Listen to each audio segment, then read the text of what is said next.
संपूर्ण देशवासियों को, संपूर्ण सनातनियों को श्री हनुमान जी महाराज के प्रागट्य की बहुत बहुत बधाई हो। शिव जी का अंश स्वरूप भगवान श्री हनुमान जी महाराज प्रकट हुए। दीपक जल रहा है, दीप जल रहा है, उसको घी की जरूरत है। अब जलते हुए दीपक को घी की जरूरत पड़ती है।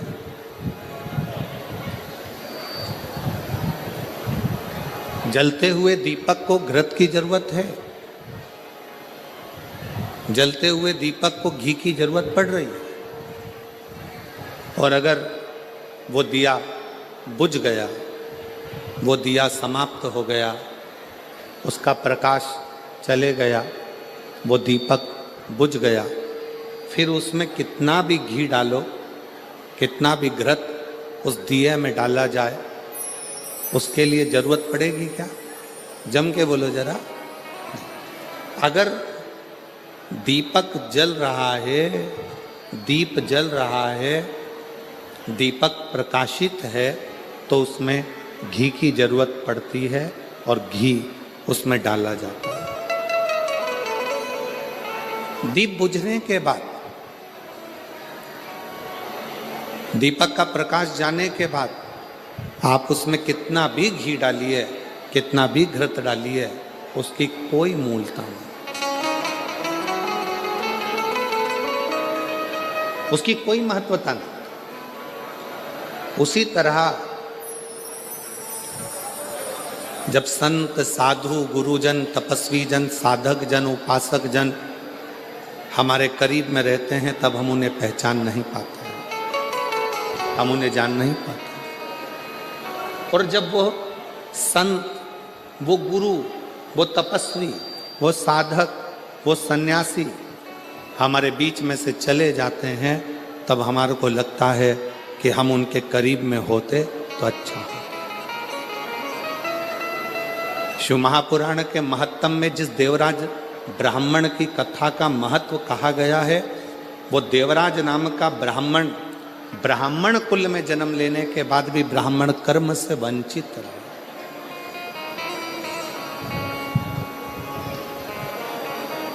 अपने कुल में, अच्छे कुल में जन्म लेने के बाद भी वो ब्राह्मण कर्म से वंचित रहे।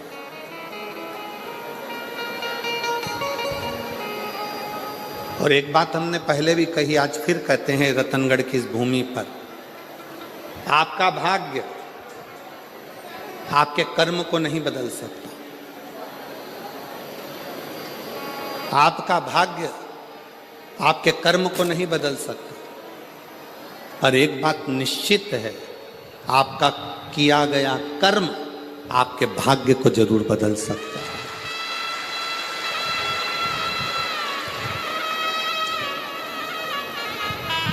भाग्य कर्म नहीं बदलेगा।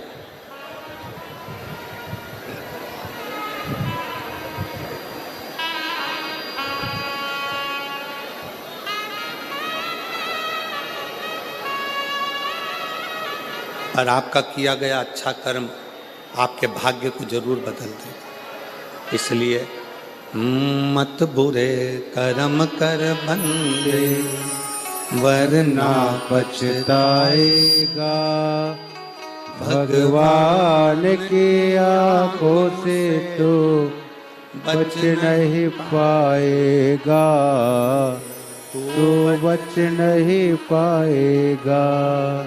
अरे ओ अज्ञानी, मत कर नादानी, अरे ओ अज्ञानी मत कर नादानी। तेरे कर्म का फल भी तू ही पाएगा, जैसा किया तूने तेरे आगे आएगा। मत बुरे कर्म कर बंदे, वरना पछताएगा, भगवान की आंखों से तू बच नहीं पाएगा। बच नहीं पाएगा। आपका भाग्य आपके कर्म को नहीं बदलेगा, पर आपका कर्म आपके भाग्य को बदल कर रख देगा। श्रेष्ठ कर्म करो।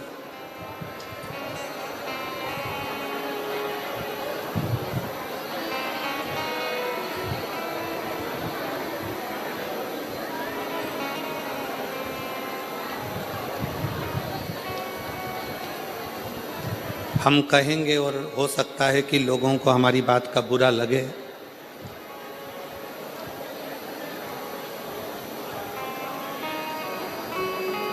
पूर्व में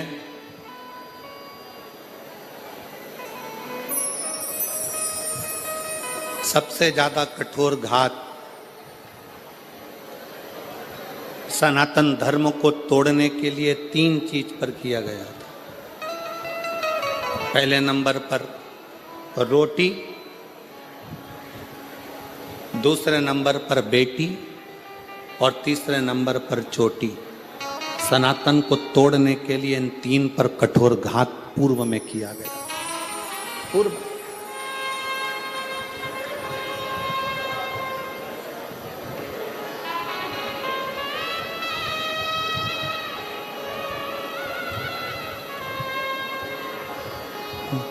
बड़ा विचित्र कठोर घात किया था।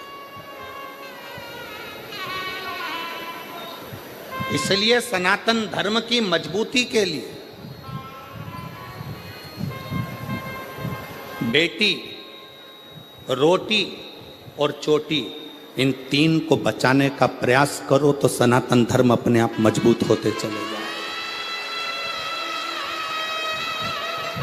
और मेरा बेटियों से निवेदन है, जितनी मेरी बेटियां बैठी हैं, जितनी मेरी रतनगढ़ की मेरी बेटियां जितनी विराजमान हैं, उन बेटियों से निवेदन करूंगा, तुम्हारे माता पिता ने तुम्हें परवरिश करने में कोई कमी नहीं रखी है।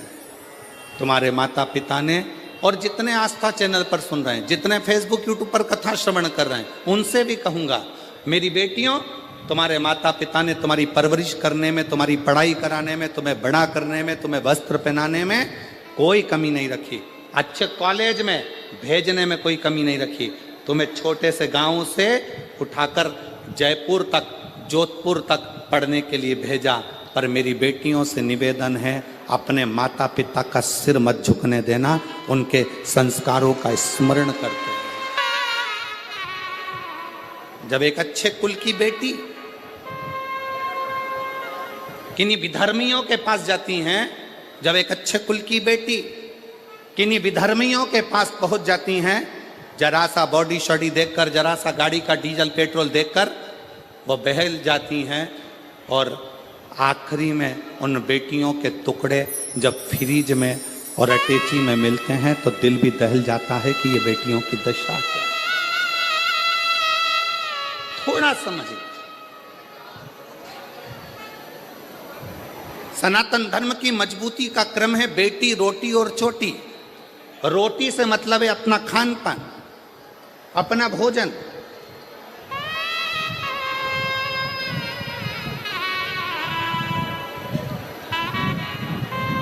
आज हम किस तरह का भोजन ग्रहण कर रहे हैं ये सब जानते हैं।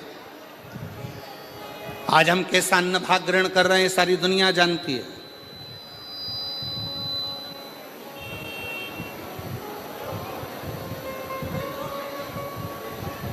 तीनों बच नहीं पाए। मेरे देव अधिदेव महादेव ने, मेरे शंकर भगवान ने, मेरे उघड़ दानी ने, मेरे शंभू ने, मेरे शिव ने, जब अमरनाथ जी की गुफा में माता पार्वती जी को लेकर मेरे शंकर भगवान अमरनाथ की गुफा में अमर कथा कहने के लिए बैठे,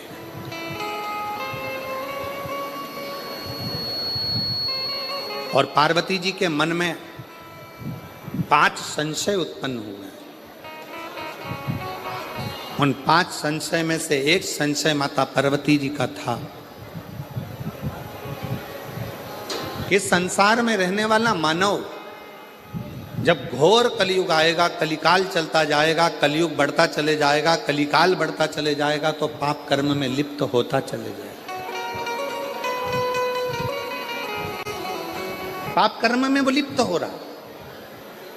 संसार में ऐसा कलिकाल में कोई जन्म नहीं लेगा जिससे हाथ से, जिसके शरीर के द्वारा, जिसकी वाणी के द्वारा, जिसकी चित्त वृत्ति के द्वारा, जिसके नयन के द्वारा, जिसके हृदय के द्वारा, जिसके श्रवण के द्वारा पाप कर्म ना हुआ। ऐसा कोई नहीं जन्मा।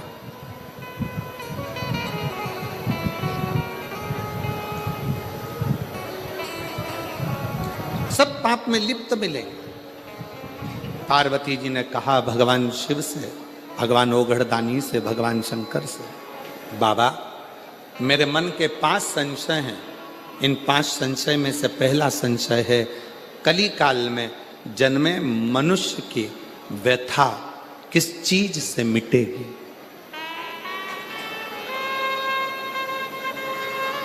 क्या करे कलयुग का मानव कि उसके मन की व्यथा समाप्त हो जाए। अभी कथा में कहा था, शारदा ने जब कथा कह रहे थे महाराष्ट्र में, तो आपको कहा था भगवान राम जी के जीवन में इतना दुख आया, इतना दुख आया, राम जी को एक से बढ़कर एक संत मिले, राम जी को एक से बढ़कर एक ज्योतिषी मिले, राम जी को एक से बढ़कर एक दूरदृष्टि से देखने वाले संत, साधु, तपस्वी, साधक सब मिले, पर राम जी ने किसी को अपना हाथ दिखाकर ये नहीं पूछा कि मेरा भाग्य क्यों गड़बड़ है। संतों ने कहा राम जी से, राम क्या बात है, क्या हो गया। राम जी ने एक भी संत से, एक भी ऋषि से, एक भी साधु से, एक भी सन्यासी से, एक भी तपस्वी से, एक भी साधक से, मेरे राम जी ने यह नहीं कहा कि मेरी हाथ देखकर बता दो, मेरा भाग्य देखकर बता दो। मेरे पिता के प्राण चले गए, मुझे अयोध्या छोड़ना पड़ी, मुझे अपनी माता पिता का त्याग करना पड़ा, मैं चलते चलते वन में आया तो मेरी पत्नी भी चली गई। इतना दुख कि मुझे 14 वर्ष तक ये दुख भोगना पड़ रहा है। मेरे दुख का कोई हल हो तो बताओ। राम जी ने एक भी संत से, एक भी साधु से, एक भी सन्यासी से, एक भी तपस्वी से, एक भी साधक से अपना हाथ दिखाकर अपना भाग्य नहीं पूछा। राम जी ने कहा जीवन में बहुत समस्या है, पर उसका एक हल निश्चित है, और वो हल कौन सा है, जो तुलसी बाबा ने भी अपनी रामचरितमानस में लिखा कि कलयुग केवल नाम आधारा। तुलसी बाबा ने भी अपनी रामचरितमानस में लिख दिया कि कलयुग में केवल एक नाम की आधारशिला है। राम जी ने पूछा कोई ऐसा कर्म बता दीजिए, कोई क्या बताए। हाथ में भाग्य देखकर राम जी ने ये नहीं पूछा कि मेरा दुख क्यों आ रहा है, तकलीफ क्यों आ रही, कष्ट क्यों आ रहा है, कितने साल तकलीफ रहेगी, कितने साल दुख रहेगा, ये कितने साल भोगना पड़ेगा, ये राम जी ने नहीं पूछा। राम जी ने तो जाते से प्रणाम कर कर ऋषियों ने पूछा राघव आपको क्या चाहिए। राम जी ने कहा मुझे शंकर की कथा का रसतत्व ग्रहण करा दो, क्योंकि मेरे जीवन की व्यथा को शिव कथा समाप्त कर सकती,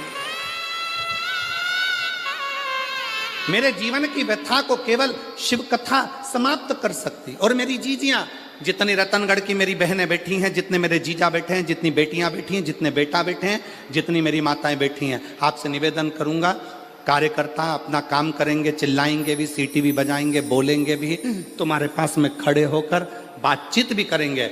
आपका एक काम है, सिर पे पल्लू लेके उसके पांव पड़ करके देना। मैं 2 घंटे 3 घंटे मुझे कथा सुन लेने दे, इसके लिए मैं तरस रही थी और इंतजार कर रही थी इस कथा के लिए। मुझे सुनना, केवल श्रवण करना। पास में बैठी तुम्हारी बहन, तुम्हारी सहेली भी अगर तुमसे बात करे तो उसको हाथ जोड़ कर कह देना, एक दिन कथा टीवी पर नहीं आई, एक दिन कथा रतनगढ़ में नहीं हुई तो बेचैनी बढ़ गई कि हम रतनगढ़ वालों का कौन सा पुण्य थोड़ा थोड़ा कम हो गया था, ऐसा क्या हो रहा था जो हम कथा से वंचित हो रहे। पर ईमानदारी से बोलूं, रतनगढ़ वालों का पुण्य कम नहीं हुआ है, रतनगढ़ वालों की पूरी परीक्षा मेरे शंकर भगवान ने ली है और परीक्षा में पास हुए।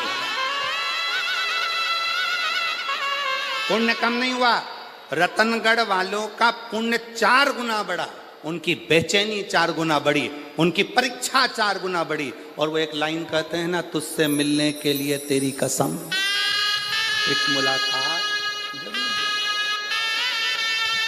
पूरी इंतजार करते रहे। अपने अपने छोराओं से कहा, देखो जरा मोबाइल पे, देखो जरा कथा हो रही क्या, देखो जरा कथा हो रही है क्या, देखो जरा कथा हो रही है क्या, देखो जरा कथा हो रही है क्या। हम लाहौटी जी कहाँ बैठे हैं? लाहौटी जी आपको भी और पूर्व विधायक जी आपको भी धन्यवाद देते हैं, साधुता।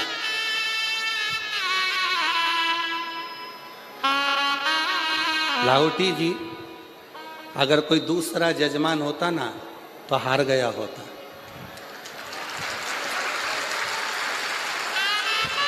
पर आपके साथ में माननीय विधायक महोदय जी भी का एक एक बच्चा और एक एक बेटी तुम्हारे साथ कदम से कदम मिलाकर चल।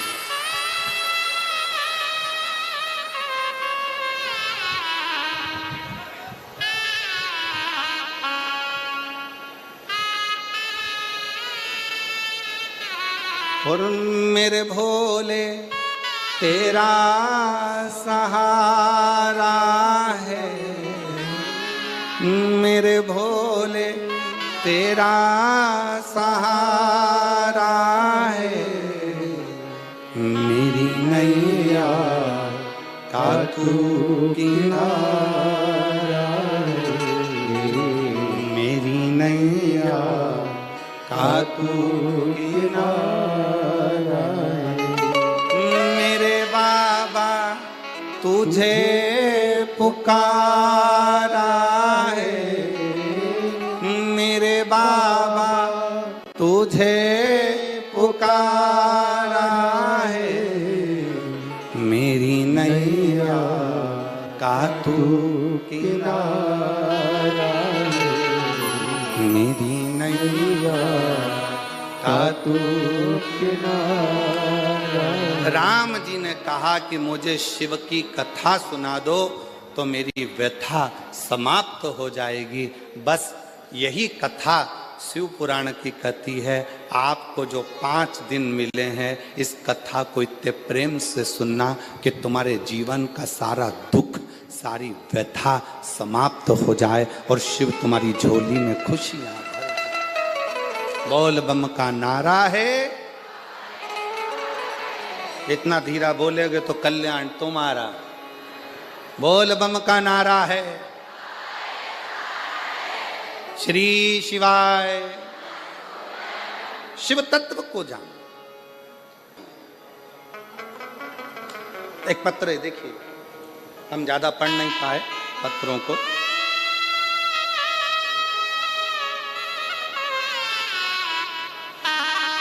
मेरा नाम निर्मा कंवर है।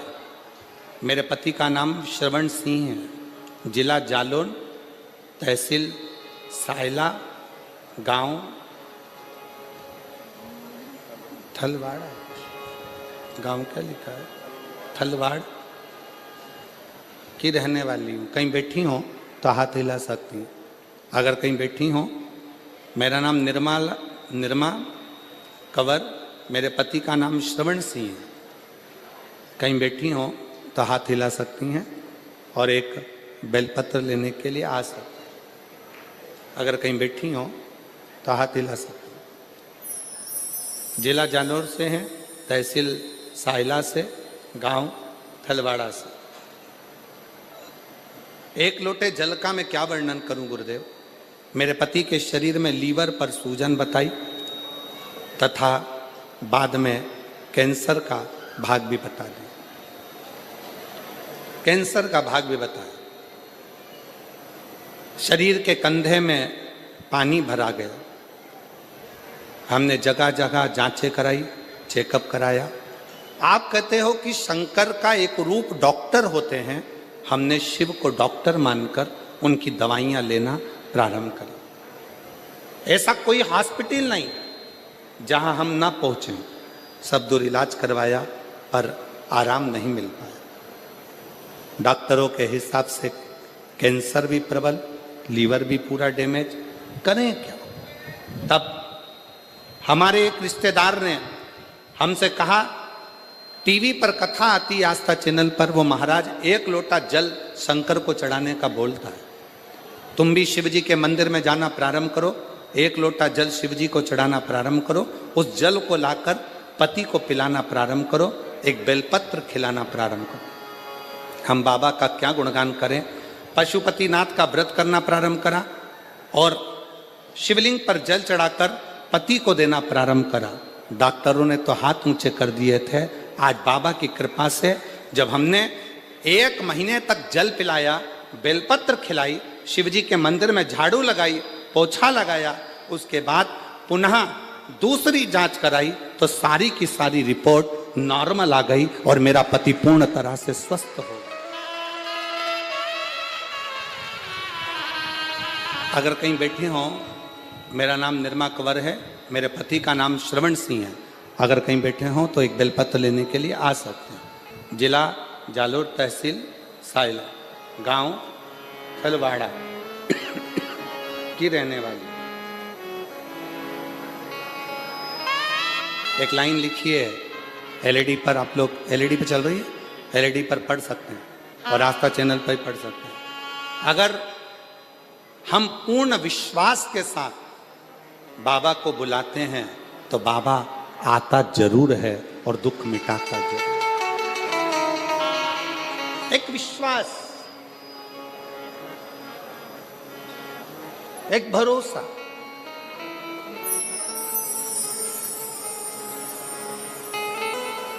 तुलसी बाबा ने कहा अपनी भाषा में कि कलयुग केवल, जम के बोलो या, कलयुग केवल नाम धारा।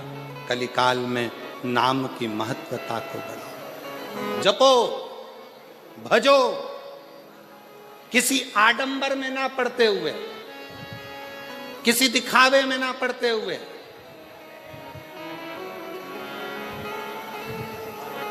गलत जगह पर अपनी बुद्धि और चित्त को ना ले जाते हुए अपने मन को शिव में लगाने का प्रयास करो। शिव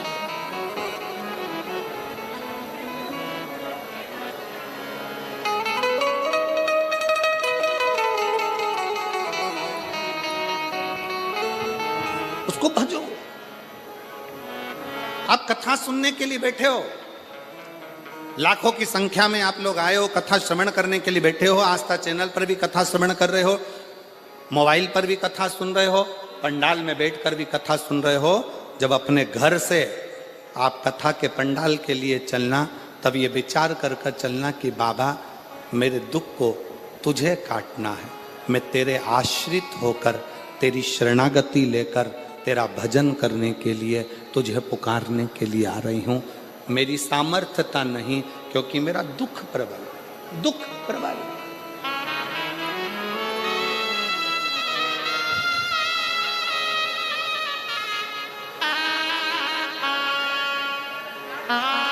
एक महिला बैठी है जिसकी 3 लड़कियां हैं। तीनों लड़कियां साइनी हो गई, बड़ी हो गई। बड़ी होने के बाद भी बेटियों के मन में था कि हमारा भाई नहीं, तो बाबा की कृपा से पशुपति व्रत तीनों बेटियों ने करा, मां ने करा, गर्भ भी ठहर गया 17 साल के बाद। बेटी है।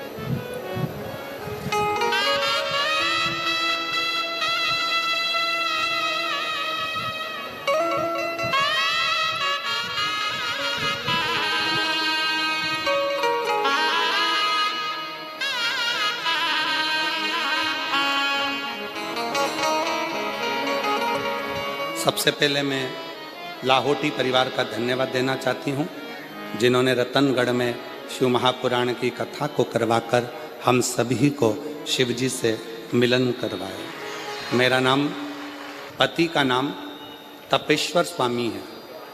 मैं गांव सातड़ा, जिला चुरू की निवासी हूँ। मेरी शादी 2008 में हुई थी। कहीं बैठी हों तो आप आ सकती हैं, एक बेलपत्र लेने के लिए आ सकती हैं, और अगर बच्चा साथ में आया हो तो उसको भी ला सकती हैं। आप ही हैं, आ जाइए, आ जाओ। मेरा नाम नर्मदा स्वामी, पति का नाम तपेश्वर स्वामी, चुरू जिला, गांव सातड़ा से। बेटियां हैं 3। सबने मिलकर पशुपतिनाथ का व्रत एक पुत्र की कामना से किया, पर गर्भ में, बच्चे की दानी में छोटी छोटी बहुत सारी गठानें थी, जिन गठानों के कारण बस संतान का सुख नहीं मिल सकता था। डॉक्टर ने कह दिया गर्भ अगर ठहरेगा तो ये गठानों के कारण तुम्हारा बच्चा पूर्ण नहीं होगा, इसको गिरा दीजिए।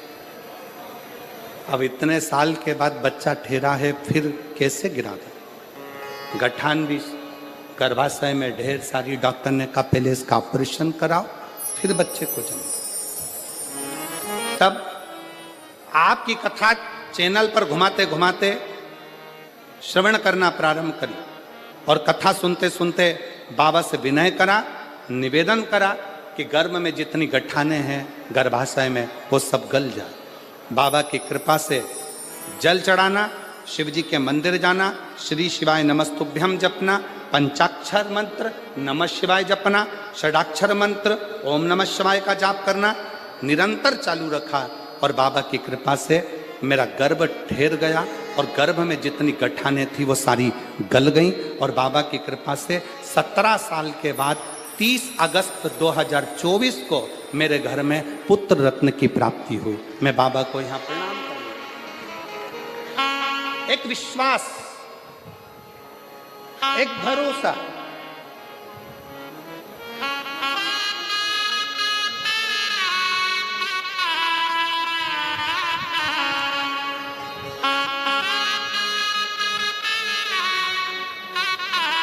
आप जिस भाव से भगवान को भजते हो बाबा उस भाव से प्राप्त होता है। जो जैसी भावना, सब गाइए, सब बोलिए। मुझे उम्मीद है मेरी रतनगढ़ की जीजियों को टीवी पर सुनते सुनते कथा की एक एक लाइन का स्मरण है, विश्वास है मेरा। आप भी बोलिए। जो जैसी भावना वो वैसा ही फल पाया, नहीं खाली उस जो मन है सारा, और कर दिया माला माल काशी वाले लुटा दिया भंडार काशी वाले, कर दिया माला माल काशी वाले, लुटा दिया भंडार काशी वाले। अपने भाग्य से कर्म नहीं बदल सकता, पर अपने कर्म से भाग्य जरूर बदल सकता। एक मेहनत, एक लगन, एक परिश्रम,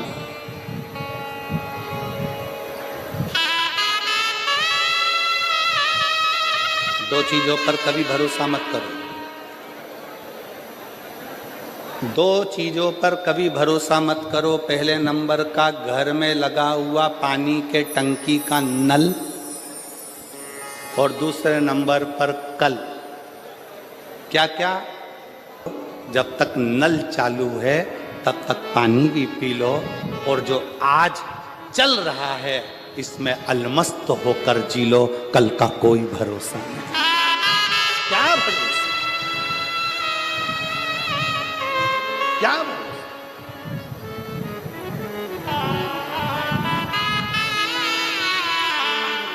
हर पल, हर घड़ी, हर क्षण शंकर भगवान की कथा कर रही है। भगवान शिव माता पार्वती जी से करे, पार्वती जी कलिकाल में, कलयुग में आपका संशय है।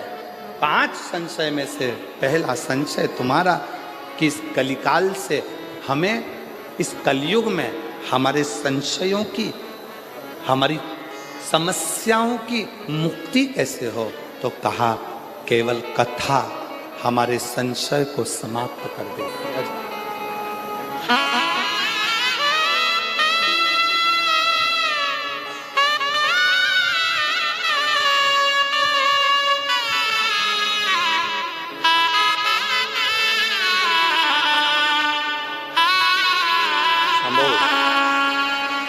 शंभू।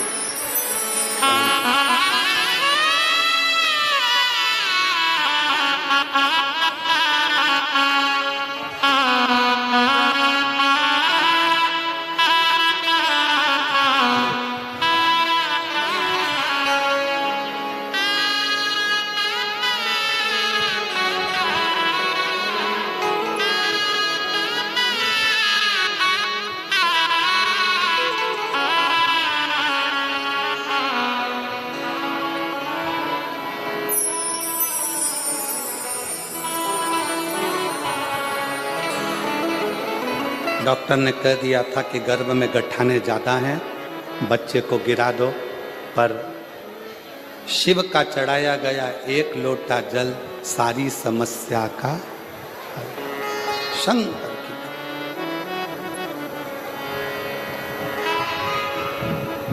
पार्वती जी का पहला संशय, मां जगत जननी जगदम्बा अंबा पार्वती जी का संशय।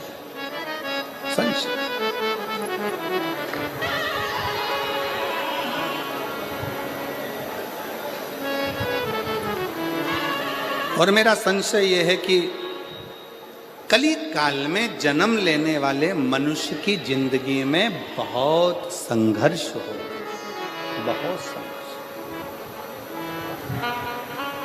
कलिकाल में जन्म लेने वाले मानव की जिंदगी में बहुत तकलीफें हो, बहुत कष्ट हो। वो कैसे निकले, वो कैसे समाप्त हो?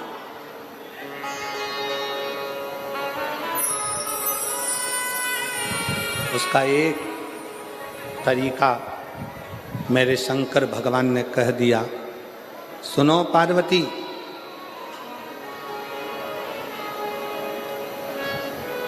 कलिकाल में जन्म लेने वाला मानव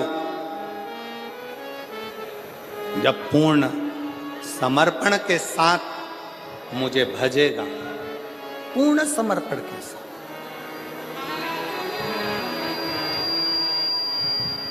कलियुग में जन्म लेने वाला मानव जब पूर्ण समर्पण के साथ, शिव जी को आधा समर्पण पसंद नहीं,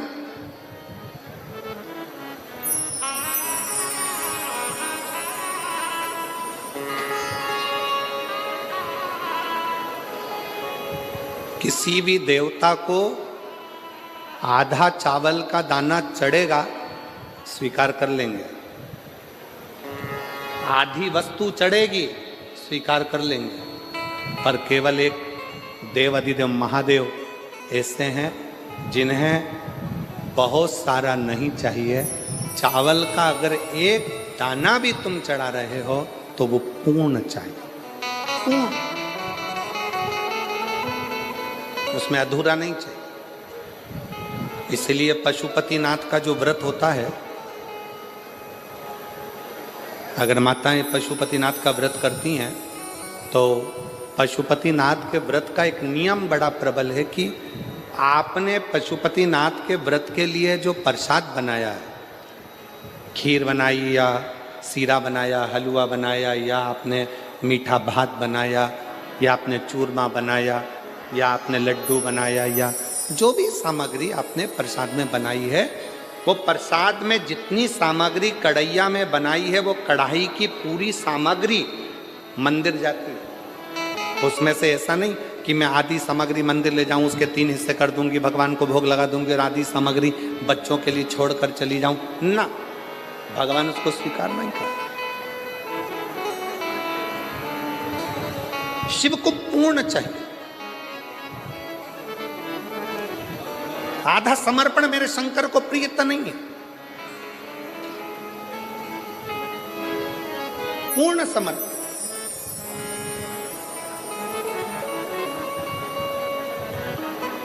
ये जितनी मेरी जीजियां कथा सुनने के लिए बैठी हैं, मेरे जितने जीजा कथा सुनने के लिए बैठी, आपसे निवेदन है, 7 दिन पूरी कथा नहीं सुन सकते, 5 दिन पूरी नहीं सुन सकते, 3 दिन पूरी नहीं सुन सकते, अगर 1 दिन की कथा भी आप शिव महापुराण की सुन रहे हैं तो पूर्ण सुने।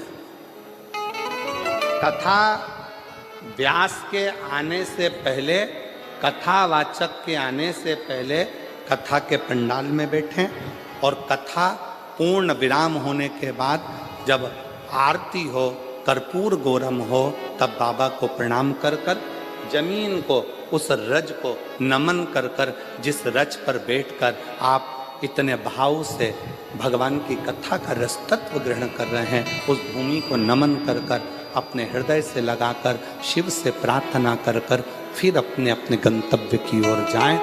पूर्णता में श्रवण, अधूरी नहीं, पूर्ण।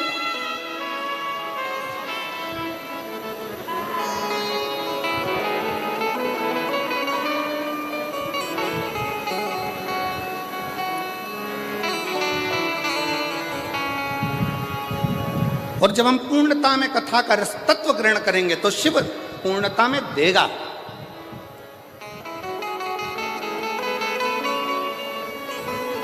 थोड़ा नहीं,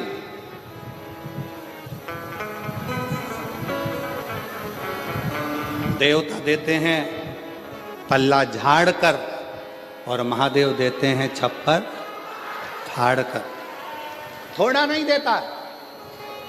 मेरा ओ घड़दानी, मेरा शंकर, मेरा त्रिकालदर्शी, मेरा कैलाशी, मेरा अविनाशी, मेरा शिव, मेरा त्रिपुंडधारी, त्रिशूलधारी, त्रिनेत्रधारी, त्रिलोकी का नाथ मेरा शंभु जब भी देता है थोड़ा बहुत नहीं देता, बहुता बहुत।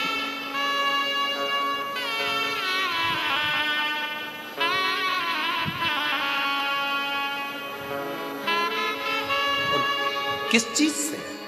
शंकर भगवान को ना तुम्हारा पीतांबर चाहिए, शंकर भगवान को ना तुम्हारा रतन चाहिए, शंकर भगवान को ना तुम्हारा माणिक चाहिए, शंकर भगवान को ना तुम्हारी मोती चाहिए, शिव जी को ना तुम्हारा आभूषण, ना रतन, ना माणिक, ना मोती। शिव जी को तो केवल एक भाव, तुम्हारे भीतर का निर्मल मन सोमोही, तुम्हारे भीतर का शुद्ध भाव, शुद्ध।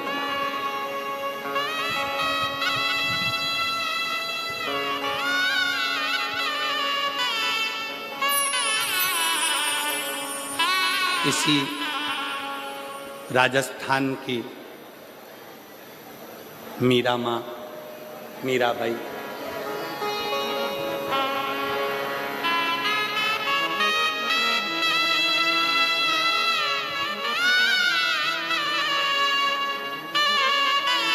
पूरे जगत के लोगों ने, पूरे गांव के लोगों ने, पूरे नगर के लोगों ने मीरा को बावरी कहा। मीरा भई रे बावरी। पर समझाए कौन? ज्यादा धन मिलता है तो लोग पागल होते हैं, बहुत ज्यादा प्रेम होता है तो लोग पागल होते हैं, और जिसको स्वयं गिरधर गोपाल मिल गया हो तो वो पागल नहीं हो सकता क्या? जरा विचार करिए।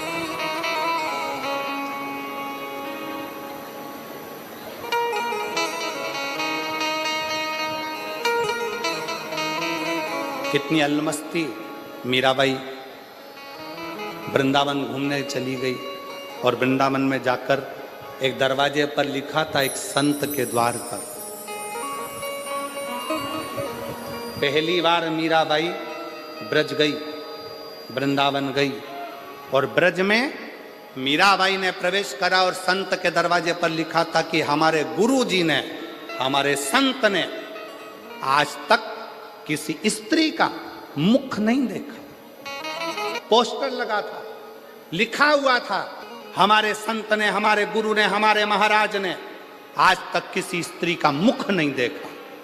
मीराबाई उसको पढ़ ली, पढ़कर करताल वीणा उठाकर मीराबाई अंदर जाने लगी। जैसी अंदर जाने लगी तो गुरुजी के चेलों ने रोक दिया। पागल हो गई, मीरा बावरी हो गई।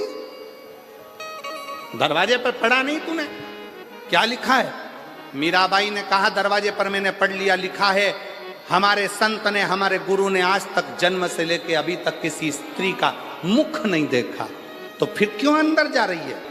करताल बजाती बजाती बस कहने लगी कि मुझे गुरु जी से एक प्रश्न करना है, फिर वापिस आ जाऊं।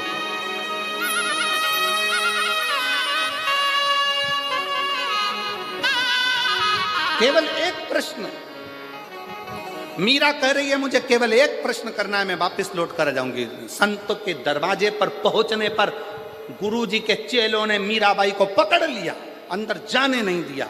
मीराबाई छुड़ाई हाथ, करताल बजाती बजाती मीराबाई संत के दरवाजे पर अंदर प्रवेश कर गई और संत के सामने जाकर मीरा गिरधर को याद कर कर स्मरण कर कर पुकारने लगी। जैसे ही पुकारा वैसे ही संत के नेत्र खुल गए। संत के नेत्र खुले और संत के नेत्र खुले।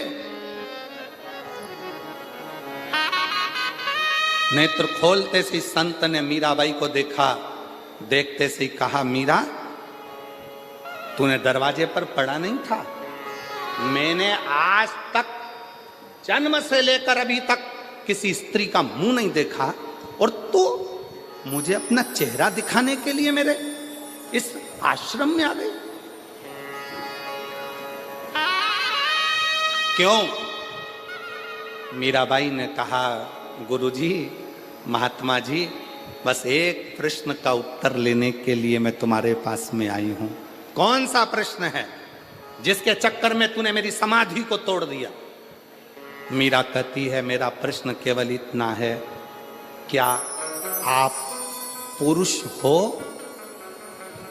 क्या आप पुरुष हो? संत हंसकर बोले, अरे ओ बावरी, मैं तुझे क्या स्त्री नजर आ रहा हूं? मीरा कहती है, ये मेरा उत्तर नहीं है, महात्मा जी आप उत्तर दो, क्या आप पुरुष हो? संत ने कहा, हाँ मैं पुरुष हूं। और मीराबाई ने करताल वीणा उठाई, चलने लगी, वापिस जाने लगी। संत ने रोक लिया, रुक मीरा, प्रश्न तूने पूछा था, उत्तर मैंने दिया, अब ये बता कि तूने ये प्रश्न क्यों किया?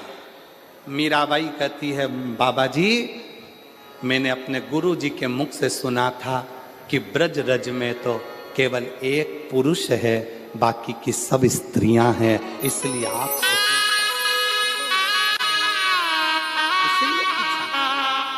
ब्रज की भूमि में केवल एक पुरुष है और वो कृष्ण है, बाकी की सब गोपियां हैं। और आप कहते हो कि मैं पुरुष हूं। अगर आप पुरुष हैं तो फिर कृष्ण आपको कभी नहीं मिल सकता, क्योंकि कृष्ण तो गोपी का जब भाव हृदय में आता है तब कृष्ण मिलते हैं, तब कृष्ण।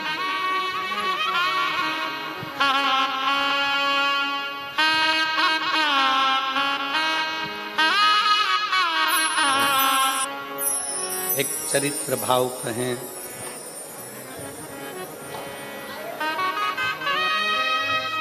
पंद्रह वर्ष मीराबाई ब्रज में रही। कितने वर्ष? जम के बोलो जरा, जम के। 15 वर्ष मीराबाई ब्रज में रही। 15 वर्ष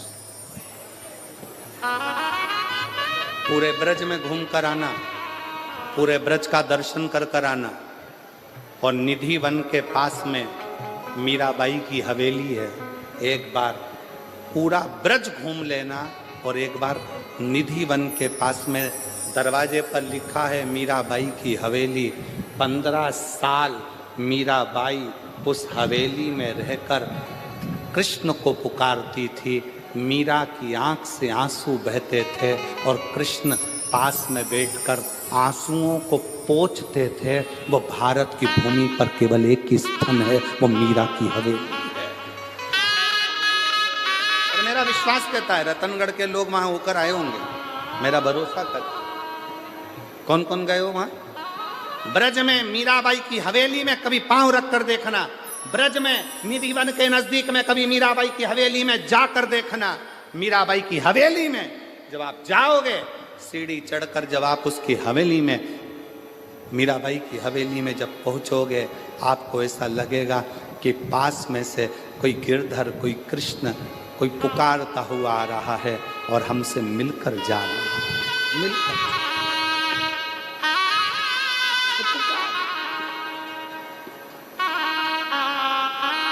गए हुए 6 साल हो गए। क्या मैं शिव जी के मंदिर में जाकर शंकर को जल चढ़ाऊं तो कोई बुरी बात है, कोई गलत है?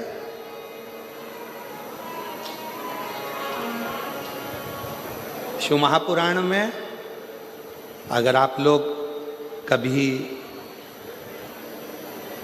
स्कंद पुराण का काशी खंड का अध्ययन करें और शिव महापुराण को अगर दिल से गीता प्रेस गोरखपुर की शिव पुराण को घर लेकर आओ, उसको पढ़ो, अध्ययन करो। आप सब तो भाई श्री की भूमि से हो।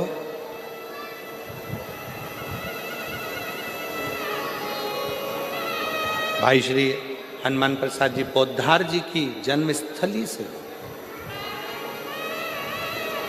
गीता प्रेस गोरखपुर की शिवपुराण को लाकर हिंदी के अंक का अध्ययन करो।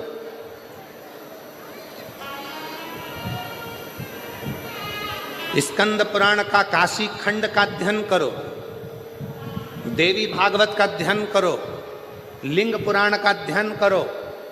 एक एक पुराण का श्रेष्ठता से जब आप अध्ययन करेंगे तो शंकर पार्वती जी का एक संवाद जो काशी में नंदन वन में शंकर जी ने पार्वती जी से कहा, उस संवाद का स्मरण आपकी बुद्धि में रहेगा। बुद्धि में रहेगा कि एक स्त्री, एक नारी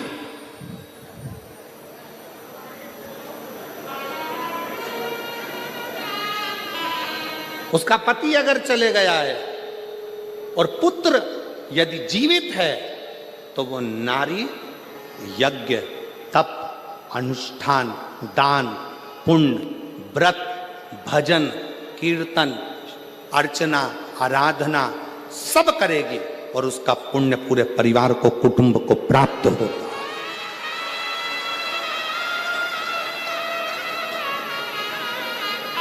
कौन कहता है कि पति चले गया तो मंदिर मत जाना, पूजन मत करना, अर्चना मत करना, आराधना मत करना, शिव स्तुति मत करना, व्रत मत करना, भगवान का भजन मत करना, कीर्तन मत करना? कौन कहता? शिव महापुराण की कथा तो यहां तक कहती है भाई कि तुम कितने भी अशुद्ध हो, कितने भी अशुद्ध,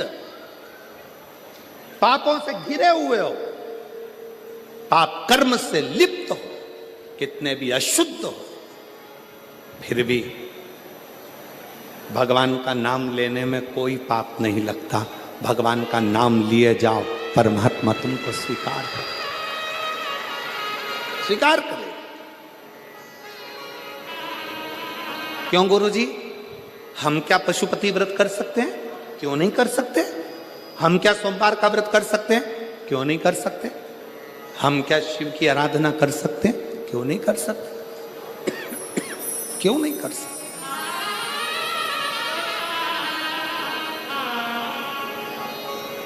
सुनो, आराधना, अर्चना, स्मरण, शिव की भक्ति कभी खाली ना जाए, कभी।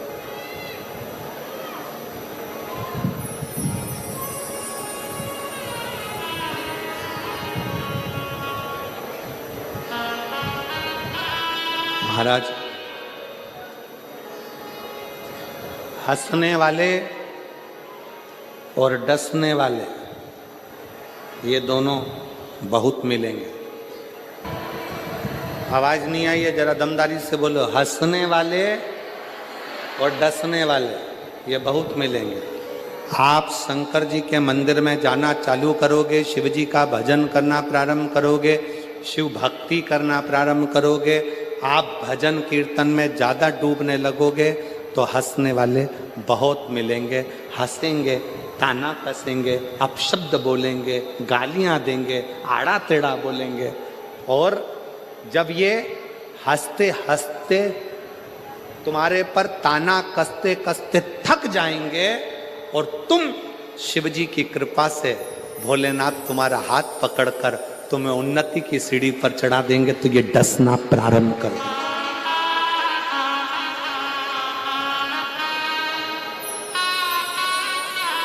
फिर ये डसना प्रारंभ करेंगे।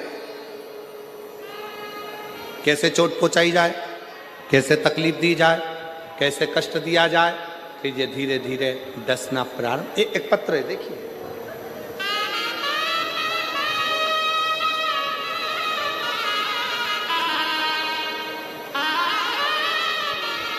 मैं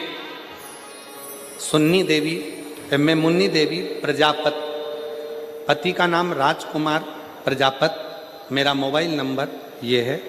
मैं राजस्थान के रतनगढ़ की निवासी हूँ। रतनगढ़ में ही कथा चल रही है और मैं यहीं रहती हूँ।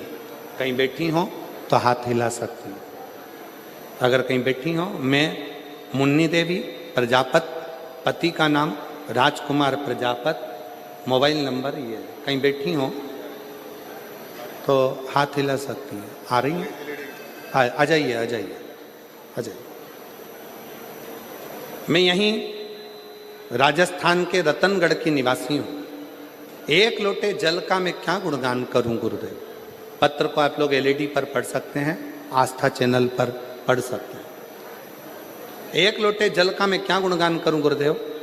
मेरे चेस्ट में गठान थी, मैंने सोनोग्राफी कराई तो डॉक्टर ने कहा कि यह गठान साधारण नहीं है।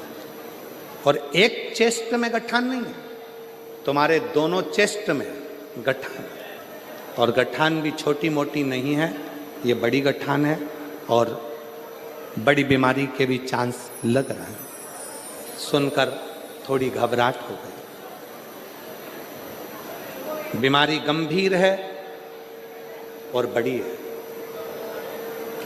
हमारी आंखों से आंसू बहने लगे कि ये कहाँ की बीमारी शरीर में लग गई। एक चेस्ट में गठान होती, दोनों में। हमारी पड़ोसन आपकी रोज कथा सुनती है।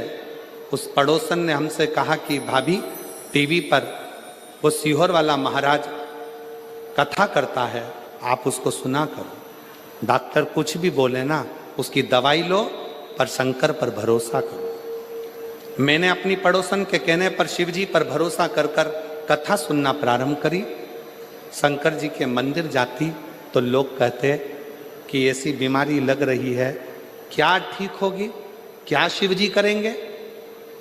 मन में बड़ा दुख होता, बड़ा दुख। सीहोर चली गई। मैंने सुना टीवी पर कि सीहोर का रुद्राक्ष और कंकर दोनों ही प्रबल है। डॉक्टर को कहा कि ऑपरेशन अभी नहीं करा सकती, मुझे एक मौका दो। मैं सीहोर गई, रुद्राक्ष लाई।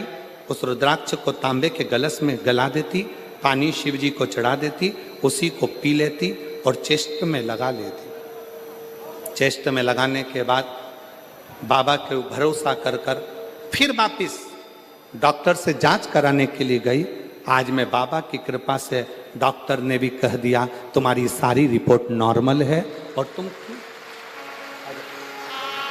मैं बाबा को प्रणाम करने के लिए आई हूं, मैं बाबा को नमन करने के लिए आई हूं।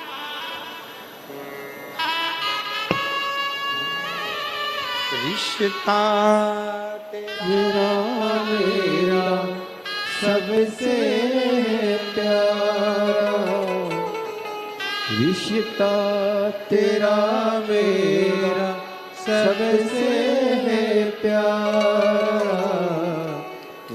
मेरा बाबा, मैं हूँ तेरा लाला, मैं हूँ तेरा तू मेरा बाबा, मैं हूँ तेरा लाला, मैं हूँ तेरा। एक विश्वास, दो मिलेंगे आपको, एक हंसने वाले, दूसरे हंसने दो। आग लगे बस्ती में, जरा जम के बोलो, अपन रहो मस्ती। क्या किसको रोइए, चादर तान के सोइए। टेंशन लेके अपन कौन सी जिंदगी अपनी अच्छी कर लेंगे। पति दुकान से आता है, मुंह उतरा रहता है, क्या हो गया, आज नौकर नहीं आए। फिर आया। आज क्या हो गया? ग्राहक नहीं आया। अब क्या हो गया? व्यापारी माल नहीं भेज रहा। अब क्या हो गया? पैसा अटक गया। जब देखो जब मुंह उतरा, रोज चेहरा उतरा रहता है प्रतिदिन, और रोज का जीवन हम ऐसे ही काटते चले जा रहे हैं। दुख हमारे जीवन में समाहित होते चले जा रहे हैं। हम मुस्कुराना भूल गए, हम हंसना भूल गए। शिव पुराण की कथा कहती है, तुमसे तो अच्छा तुम्हारे दरवाजे पर आने वाला भिखारी है, जो भीख मांगता है तुमसे, तुम्हारे दरवाजे पे ही खड़े होके कुल्फी खरीद के चूस चूस कर खाता है। तुमसे तो अच्छा तुम्हारे दरवाजे पर मांगने वाला भिखारी है। टाइम पे भोजन करता है, टाइम पे नाश्ता करता है, भीख मांग कर खाता है, रोड पर सोता है और चैन की जिंदगी रहता है। एक तुम एसी के कमरे में सोने के बाद, डनलप के गद्दे पर सोने के बाद भी नींद की गोली खाना पड़ रही है, तो भी रात को 3 बजे उल्लू की तरह उठ के बैठे हो। नींद नहीं। काय का जी?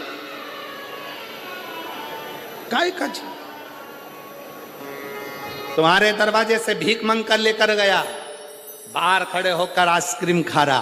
तुम्हारे दरवाजे से भीख मांग कर लेकर गया, समोसा कचौड़ी खा रहा, और तू अपना पेट काट कर अभी भूख लग रही है बहुत तेज, पर दरवाजे पर ग्राहक खड़ा है। बस ये ग्राहक निपटे फिर खाना खाऊंगा, ये ग्राहक निपटे फिर खाना खाऊंगा। इंतजार करते रोटी के डब्बे में रोटी भी कह रही है, कब खाएगा सेठ जी? या तो तू खा ले या मैं तुझे खा लूं।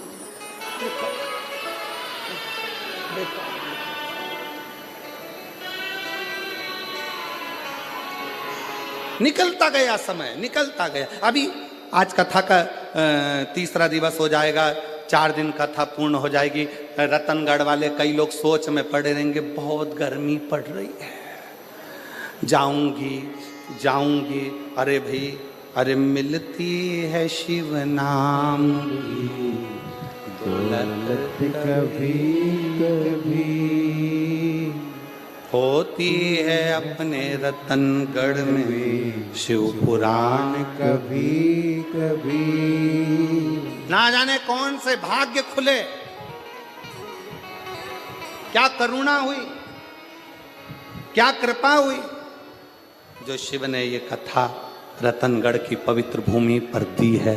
ये आपके भाग्य की कृपा।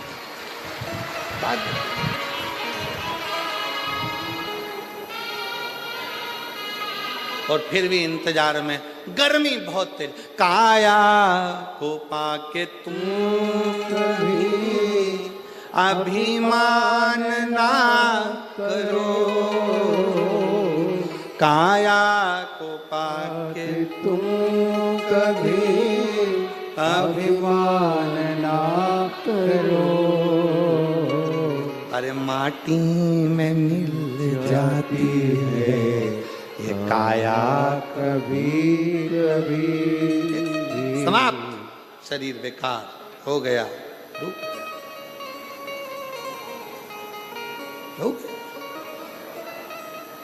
करो भजन उसका, स्मरण उसका, चिंतन उसका।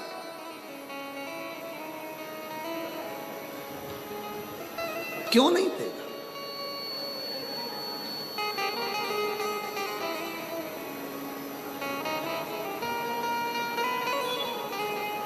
हंसेंगे लोग, ताना देंगे लोग। मंदिर जाती है, बाबा सुन नहीं रहा, झोली भर नहीं रहा, सुनता नहीं है। ताने देंगे लोग, अपशब्द कहेंगे लोग, आड़ा टेढ़ा बोलेंगे लोग। बाबा सुन नहीं रहा, सुन नहीं। अपशब्द बोलने वाले अपशब्द कहेंगे, आड़ा टेढ़ा बोलने वाले बोलते रहेंगे। पर तुम यदि शंकर के मंदिर में झाड़ू लगा रहे हो, पोछा लगा रहे हो, सेवा कर रहे हो, एक लोटा जल समर्पित कर रहे हो, शिव महापुराण की कथा में आए हुए दूर दूर से आए इन शिव भक्तों का मुख झूठा करा रहे हो, किसी भी भाव से तुम उनकी सेवा में लगे हो, समझ लेना 3 महीने के अंदर मेरा बाबा तेरी झोली जरूर भरेगा। एक विश्वास, मानो तो मैं गंगा मां हूं, ना मानो तो बहता। आप मानो तो शिव है, ना मानो तो कंकर शंकर, ना मानो तो कंकर।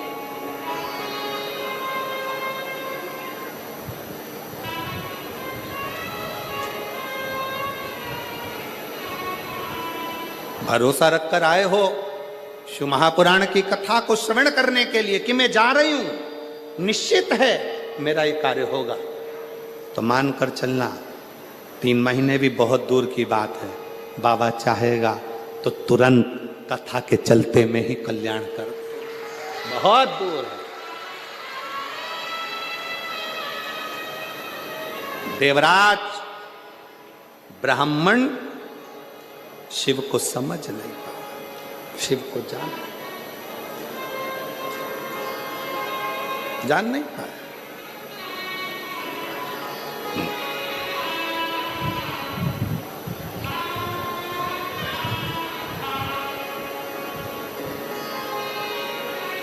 ऐसे कई लोग ताना देते हैं, अपशब्द कहते हैं, आड़ा टेढ़ा बोलते हैं, ताने पर ताना देते हैं, पर घबराना नहीं है। हम तो बाबा के भरोसे चलते हैं, हम तो बाबा के भरोसे चलते हैं।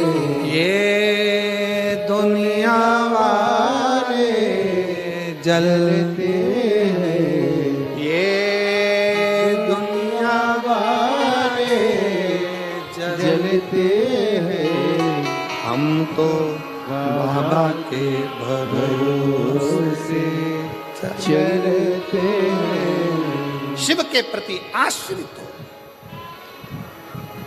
मेरा आस महादेव है, मेरे पास महादेव है, और मेरा विश्वास भी महादेव है। वो मुझे डूबने नहीं देगा, वो डूबने नहीं देगा।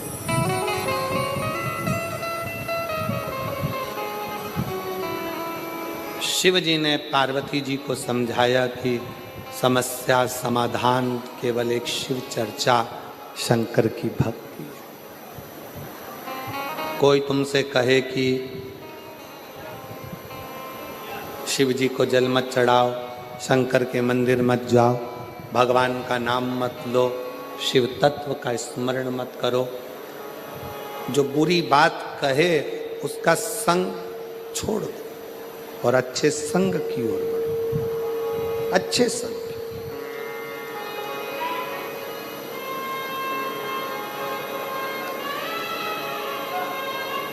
कथा के शुरू में कहा था कि संत, साधु, गुरु, तपस्वी, साधक, उपासक जब ये हमारे करीब में रहते हैं तो हम इनको समझ नहीं पाते, जब ये चले जाते हैं तब स्मरण में आता है कि ये कुछ है, तब समझ में आता।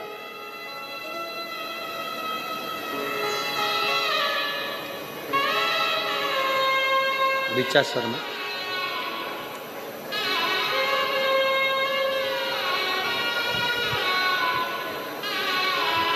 शंभो,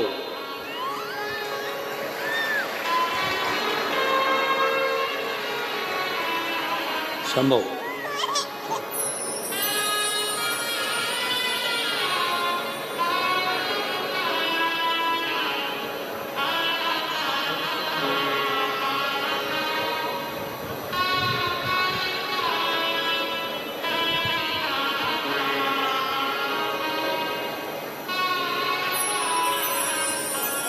ये दुनिया वाले जलते हैं, ये दुनिया वाले जलते हैं, हम तो बाबा के भरोसे चलते हैं, डमरू वाले के भरोसे चलते हैं, काशी वाले के भरोसे चलते हैं, हम तो बाबा के भरोसे चलते हैं। आप उसके आश्रित हो जाओ, आश्रित।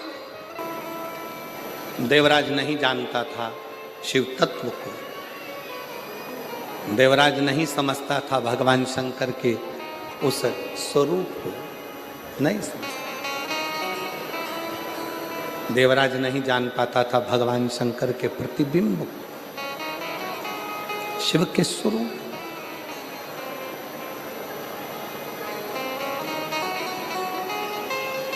महाराज, ब्राह्मण कुल में जन्म ले लेना और ब्राह्मण कुल में जन्म लेने के बाद भी ब्राह्मण तत्व से वंचित रहना, वंचित, पहचान नहीं पाता। चोरी का धन है, शरीर में ताप है, बहुत तेज बुखार आ रहा है, एक नर्तकी के कहने पर, एक नर्तकी के कहने पर रानी के गले का हार चुरा कर लेकर जा रहा है और शरीर तप रहा है, शरीर में तप रहा, तप रहा।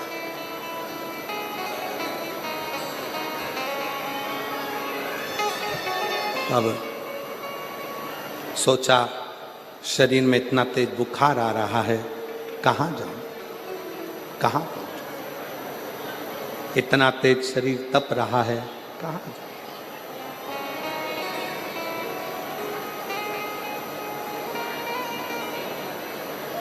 सामने एक टूटा सा शिवालय दिखा, शिव मंदिर टूटा सा,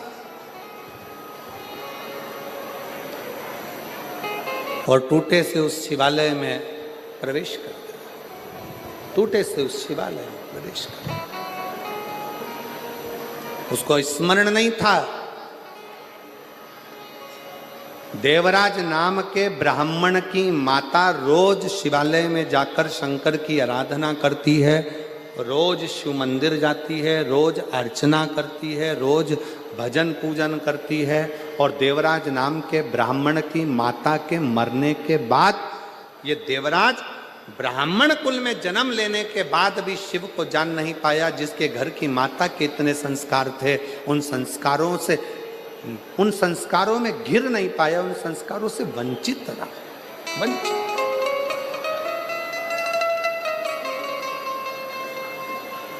बहुत ध्यान देना महाराज कथा पर।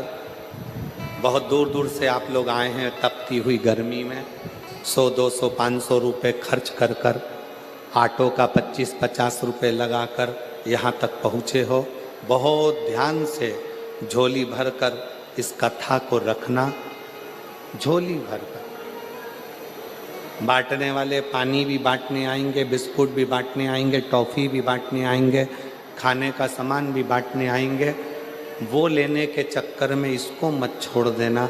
अगर ये छूट गई तो समझ लो पानी की बोतल और बिस्कुट और टॉफ़ी तो कभी भी मिल सकती, ये ना छूट। बड़ी मुश्किल से मिली है रतनगढ़ को, बहुत सावधानी से इसका स्मरण करिए, बहुत सावधानी।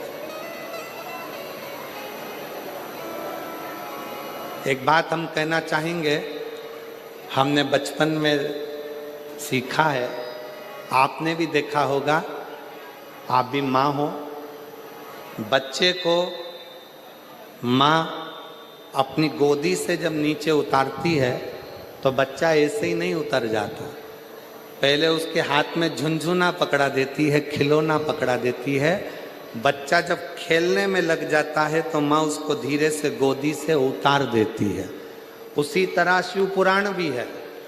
मन कथा में लगा है, बैठे शंकर जी की गोदी में हो, इतने में कोई आकर तुम्हारे हाथ में झुनझुना पकड़ा जाएगा, और तुम्हारे हाथ में जैसी झुनझुना आया तो शंकर भगवान तुम्हें धीरे से कथा में से तुम्हारे मन को हटा देंगे, क्योंकि शिव जी को मालूम है अगर पूरी कथा सुन लेगी तो जो मांगेगी मुझे देना पड़ेगा, इसलिए इसको थोड़ा सा हटाओ, सरकाओ, थोड़ा सा हटाओ।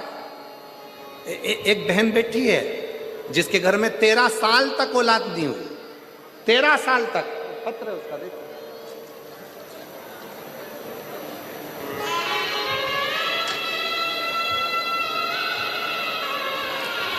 ऊषा कंवर, पत्नी चुन्नी लाल जी, गांव कुंवारड़ा, जिला जालोर, राजस्थान से हैं। कहीं बैठी हो तो हाथ हिला सकती हैं। गुरुजी, मेरी बेटी के घर में औलाद नहीं थी। 2011 में उसका विवाह हुआ, संतान का सुख नहीं आया, बच्चा नहीं, संतान नहीं। डॉक्टरों को दिखा दिखा कर थक गए। आखिरी में शिव महापुराण की कथा पर विश्वास किया। कहीं बैठी हो और अगर बच्चा आया हो साथ में तो लेकर आ सकती है। बाबा की कथा, आंकड़े की जड़ का प्रयोग, सालासर जी में बैठकर कथा को श्रवण करना, शिव जी से विनती करना, 1 बार 2 बार। गुरुजी, शिव कथा में चित्त लगाया, जो मांगा मेरे बाबा ने दिया। गुरुदेव, 2 चीजें सालासर जी की कथा में मांगी थी। एक, अपनी बेटी के घर में संतान हो जाए। दूसरी, मेरी बहन के कान में 40 साल से पीप बहता था। 40 साल से मेरी बहन के कानों से रस्सी बहती थी, पीप बहता था, उसमें से मवाद बहता रहता था। डॉक्टरों का इलाज करा कर थक गए थे, पर 40 साल में वो पीप बहना कान से बंद नहीं हुआ। सालासर जी की कथा में बाबा से विनती करी, और वहाँ से आने के बाद बाबा ने ऐसी कृपा करी, वहाँ की रच को शरीर पर लगाना, बेटी को भी दिया और बहन को भी दिया। आज 40 साल से उसके कान में से रसूल बहता था, वो बंद हो गया, और बेटी के घर में भी इतने सालों के बाद संतान की प्राप्ति हो गई। मैं बाबा को प्रणाम करने के लिए आया। एक लाइन अच्छी लिखी है, आप और हम गुनगुनाते हैं। तेरे भरोसे मेरी गाड़ी, तू जाने तेरा नाम जाने, तू जाने तेरा काम जाने, तू जाने तेरा काम जाने। भोले, तेरे भरोसे मेरी गाड़ी, तू जाने तेरा काम जाने। आश्रित हो जाओ, शिव के आश्रित। दिल लगाकर सुनो, स्मरण देगा। देवराज ब्राह्मण चोरी का धन लेकर शंकर के मंदिर में पहुंच गया। शिवालय, शिव के मंदिर। पहली बार शिव मंदिर में गया है देवराज, पहली बार देवराज शिव के मंदिर में गया है। शिव पुराण की कथा कहती है, शंकर का शिवालय, शंकर के मंदिर में आप अगर जाना चालू करे हो, शिव महापुराण की कथा को सुनना प्रारंभ करे हो, या कथा के पंडाल में पहली बार पहुंचे हो, तो समझ लेना कि मेरे भोलेनाथ ने तुझे उन्नति की ओर बढ़ाना है, इसलिए तुम्हें कथा के पंडाल तक लेकर पहुंच गया। देवराज पहली बार देवराज शिवालय तक पहुंचा है। शिवालय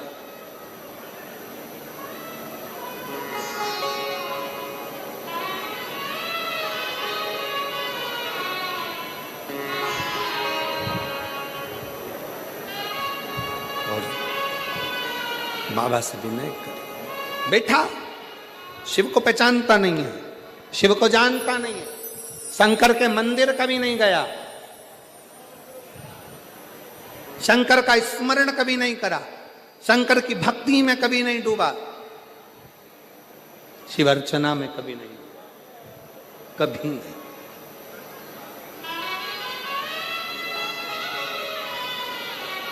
जाकर बैठ गया और जब जाकर बैठा तो एक ब्राह्मण शिव मंदिर में शिव पुराण की कथा कह रहे थे। कथा कहते कहते ब्राह्मण देवता ने आवाज लगाई, हर हर। जैसे ही आवाज लगाई, देवराज ब्राह्मण के शरीर में ताप था, मस्तक में दर्द था, उसको चिढ़ छूटने लगी कि मैं कहां आ गया, कहां, मैं किस जगह पर आ गया, किस जगह। बोल बम का नारा है, शिव कथा कर रहे, भगवान शंकर का संवाद कर रहे। कभी देवराज चिढ़ रहा, जैसे ही हर हर महादेव कहा, अंदर से चिढ़ उत्पन्न, अंदर से चिढ़।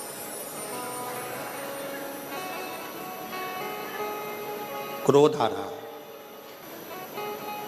पर उसको यह नहीं मालूम कि वो कहां पहुंच गया, किसकी शरण में आया, किसकी शरण, किस स्थान पर पहुंच गया, ये उसको अंदाजा नहीं। किस, बस हृदय से शिव की शरण आ गया, शिव की शरण। और बन सके शंकर भगवान से इतना जरूर कहना कि जीवन दिया है आपने, मेरा ये शरीर जब तक चले मैं आपकी सेवा करता रहूं, सेवा सारी उम्र करूं तेरी सेवा, सारी। देवा महादेवा, ओ देवा महादेवा। बाबा देवादिदेव महादेव भगवान शिव, ओगरदानी, प्रकालदर्शी, कैलाशी, विनाशी शंकर की पवित्र कथा कह रही है, शिव तत्व कह रहा है। देवराज के मन में उलझन उत्पन्न हुई, बाहर निकल गए और देवराज मंदिर को छोड़कर जैसे ही बाहर निकला, एक बेलपत्र के वृक्ष के नीचे देवराज पहुंचते से ही उसके प्राण छूट गए, उसके प्राण गए। देवराज के जैसे ही प्राण गए, स्वयं शिव देवराज को लेने के लिए। देवराज के मन में एक संशय उत्पन्न हो गया, मैं पापी, चोरी करा, ब्राह्मण कुल में जन्म लेने के बाद भी अच्छा कर्म नहीं करा, भटकता रहा, फिर भी मेरे को लेने शंकर जी आए हैं, ये कारण क्या है? स्वयं शिव जी ने कहा, देवराज, एक तो एक क्षण की शिव पुराण की कथा सुनी, दूसरा बेलपत्र की छांव में प्राण छूटे, तीसरा तेरी माँ शंकर के शिवालय में जाकर एक लोटा जल चढ़ाती रही।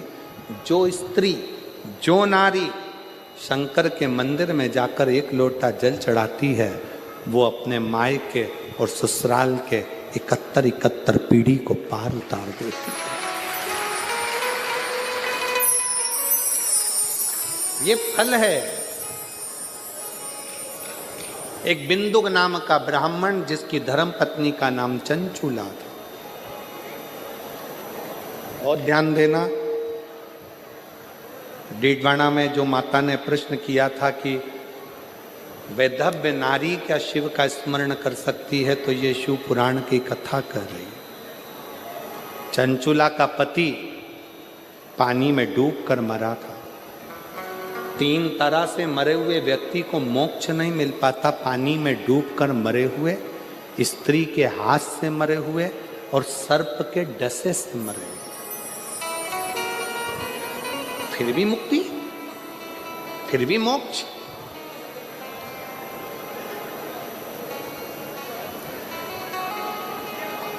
चंचुला देवी पति के प्राण छूट गए, अंतिम संस्कार कर दिया, पर प्रेत की योनि में बिंदु भटक रहा। चंचुला ने काशी का वास करा। शिव पुराण की कथा कहती है, अगर कोई काशी में जाकर निवास करता है तो शिव उसके हृदय में निवास करते हैं। शिव महापुराण की कथा कहती है, अगर काशी तक भी ना पहुंच सको तो शिव महापुराण की कथा में अगर पहुंचकर विश्राम किया है तो शिव तुम्हारा कल्याण करने के लिए तुम्हारे दरवाजे तक जरूर पहुंचे। चंचुला ने प्राण छोड़ने के बाद पार्वती जी की सखी बनकर, सहेली बनकर, तुम रुका जी से विनय कर कर शिव महापुराण की कथा का रसतत्व ग्रहण। कथा का यजमान कौन बने?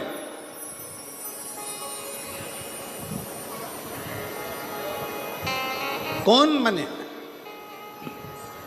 तब स्वयं शंकर भगवान और पार्वती जी 16 दिन तक शिव और पार्वती जी ने श्रृंगार करा। ईसर जी और गोरा जी बनकर, गणा और गौर बनकर 16 दिन श्रृंगार कर कर यजमान पद ग्रहण किया और शिव पुराण के यजमान बनकर कथा का रसतत्व ग्रहण किया।